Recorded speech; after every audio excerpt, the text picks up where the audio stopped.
Okay, so you probably looked at the title of this and thought, what's this all about? Because I really like my cold water, and I know sometimes it is just nice to have a big glass of ice cold water, especially on a hot day. I get it.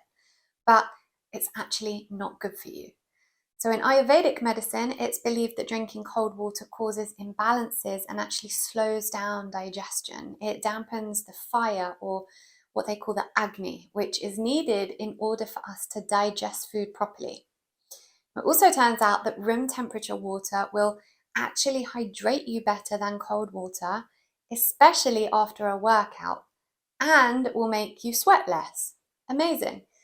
And lastly, in the colder months, we know that viruses thrive more in colder conditions, which is why we're more susceptible to flu in the winter. So, keeping our insides warm with room temperature or warm drinks during the winter months will actually help immunity.